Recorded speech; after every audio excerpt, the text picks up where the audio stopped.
Hey there, little champs. Welcome back to Classroom Catalyst. I hope you're all having an amazing day. So, today we are going to explore an exciting poem from Class 1 Hindi Sarangi called Kaun Parinda.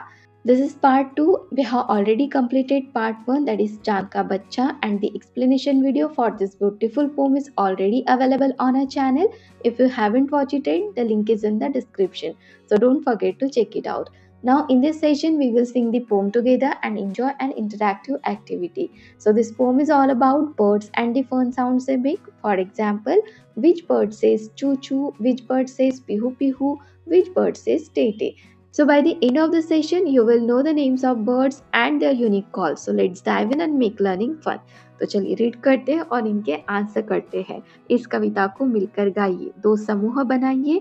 एक समूह प्रश्न पूछेगा और दूसरा समूह उत्तर देगा। हमें 2 समूह बनाने हैं। एक प्रश्न पूछेगा और दूसरा उत्तर देगा। अब जैसे कि देखिए, कविता में पहले तो प्रश्न ही पूछे हैं। कौन परिंदा बोले चू चू, कौन परिंदा गुटरगू, कौन परिंदा पीहू पीहू, कौन परिंदा कुकड़ू, कौन परिंदा बोले काऊ काऊ, कौन परिंदा बोले कुकू, कौन परिंदा बोले टेटे, नकल उतारे हूबहू। चलिए अब इनके आंसर करते हैं। सो फर्स्ट लाइन में पूछा है कौन परिंदा बोले चूचू, तो चूचू कौन सा परिंदा बोलता है? स्पैरो, है ना, चिड़िया। कौन परिंदा गुटरगू, गुटरगू कौन करता है? कबूतर। कौन परिंदा पीहू पीहू, पीहू पीहू कौन करता है? मोर करता है। कौन परिंदा कुकड़ूकू, कुकड़ूकू कौन करता है? मुर्गा करता है। कौन परिंदा बोले काऊ काऊ, और काऊ काऊ कौन करता है? कौवा करता है। कौन बोले कुहू कुहू, और कुहू कुहू कोयल करती है। कौन परिंदा बोले टेटे, नकल उतारे हूबहू।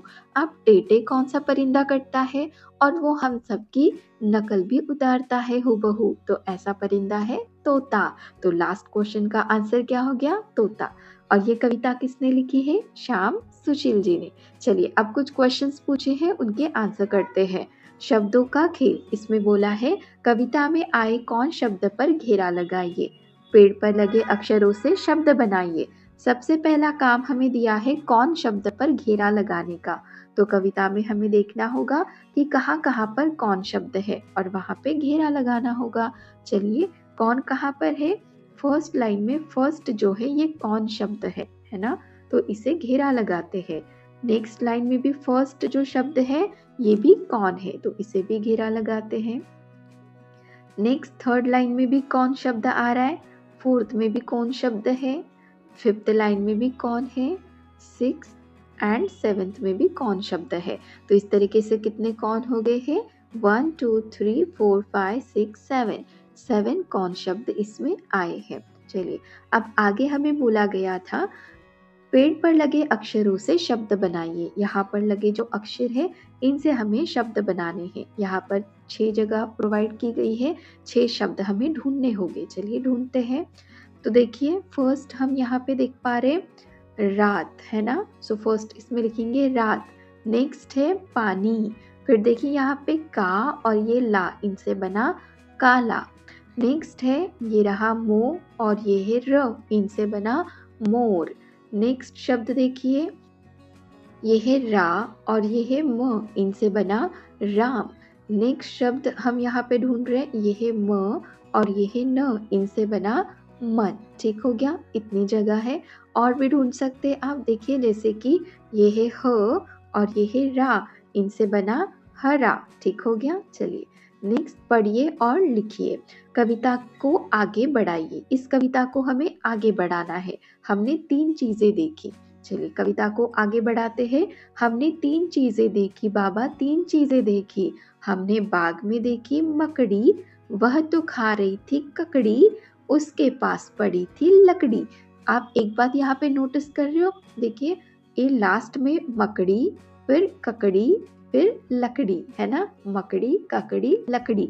एंड की ध्वनि सबकी एक जैसी आ रही है। तो कुछ इस तरीके से हमें आगे इस कविता को कंटिन्यू करना है। जैसे कि यहाँ पे बोला है हमने 3 चीजें देखी बाबा, 3 चीजें देखी। हमने बाग में देखा भालू। अब यहाँ पे हम जो भी शब्द लिखेंगे उनका एंड किससे होना चाहिए? लू से। ठीक हो गया। चलिए, हमने बाग में देखा भालू, वह तो खा रहा था आलू, उस नाम था उसका कालू। तो देखिए, भालू, आलू और कालू, तीनों का एंड किससे हो रहा है? लू से। नेक्स्ट है, हमने 3 चीजें देखी बाबा, 3 चीजें देखी। हमने बाग में देखा बंदर, वह तो खा रहा था चुकंदर, नाम था उसका सिकंदर। तो देखिए, बंदर, चुकंदर और सिकंदर। ठीक हो गया। चलिए, नेक्स्ट और ये लास्ट क्वेश्चन है इसका, शब्दों में आए अक्षरों के अनुसार उन्हें ठ, ध, ढ, श के घर में छाट कर लिखिए। अब यहाँ पे आपको घर दिए गए हैं, इनमें छाट कर हमें इन शब्दों को लिखना है। जैसे कि पहला है ठाट, तो ठ आ रहा है, तो ये कौन से घर में जाएगा? ठ के। नेक्स्ट है धोती, इसमें हम ध को देख पा रहे, तो ये किस में जाएगा? ध के घर में। तो इस तरीके से हमें इसे सॉल्व करना है। तो पहला है ठाट, ये किस में आएगा? ठ वाले घर में, ठाट। नेक्स्ट है धोती, ये किस में आएगा? ध वाले घर में। नेक्स्ट है ढक्कन, ढक्कन में आ रहा है ढ, तो ये किस में आएगा? ढ के घर में। नेक्स्ट है धनुष, इसमें आ रहा है ध, तो ये किस में जाएगा? ध वाले घर में। ठीक हो गया। और ये श के घर में भी जा सकता है क्योंकि इसके एंड में श है। नेक्स्ट है 60, तो 60 में ठ आ रहा है, तो 60 किस में जाएगा? ठ के घर में। नेक्स्ट है ढोलक, ढोलक में ढ है, तो ढोलक को कहाँ लिखेंगे? ढ के घर में। नेक्स्ट है धान, तो धान कहाँ जाएगा? ध के घर में। नेक्स्ट है बैट, बैट में ठ आ रहा है, इसे कहाँ लिखेंगे? ठ के घर में। नेक्स्ट है ढीला, ढीला में ढ है, तो ये कहाँ आएगा? ढ के घर में। नेक्स्ट है उषा, उषा में श आ रहा है, सो उषा कहाँ लिखेंगे? श के घर में। नेक्स्ट है ठेला, ठेला में ठ है, तो इसे कहाँ लिखेंगे? ठ के घर में। नेक्स्ट है षटकोण, षटकोण में श आ रहा है, तो इसे हम लिखेंगे श के घर में। और लास्ट है अभी धागा, धागा में ध है, इसलिए ये कौन से घर में आएगा? ढ के घर में आएगा। तो इस तरीके से हमने सारे शब्द इनके घर में लिख दिए हैं। और अब आगे है अक्षर गीत, ये हम नेक्स्ट वीडियो में डेफिनेटली करेंगे। और हाँ, ये क्लास 1 हिंदी सारंगी बुक की लास्ट पोम है। इसके बाकी सारे चैप्टर्स और उनकी वर्कशीट्स के वीडियोस भी चैनल पर ऑलरेडी अपलोडेड है। अगर आप सारे चैप्टर्स और उनकी वर्कशीट्स के वीडियोस देखना चाहते हैं तो उनके लिंक्स आपको नीचे डिस्क्रिप्शन में मिल जाएंगे। और हाँ, साथ ही मैंने एक प्लेलिस्ट भी बनाई है जिसमें आप इजीली सभी चैप्टर्स और उनके वर्कशीट्स के वीडियोस देख सकते हैं। So don't forget to check it out. So if you really enjoy this video and had fun learning with this, don't forget to hit that subscribe button. Join our Classroom Catalyst family so you never miss out our next video. And hey, give this video a thumbs up if you really like it. Share it with your friend and share your thought in the comment below. We would love to hear from you. Thank you so much.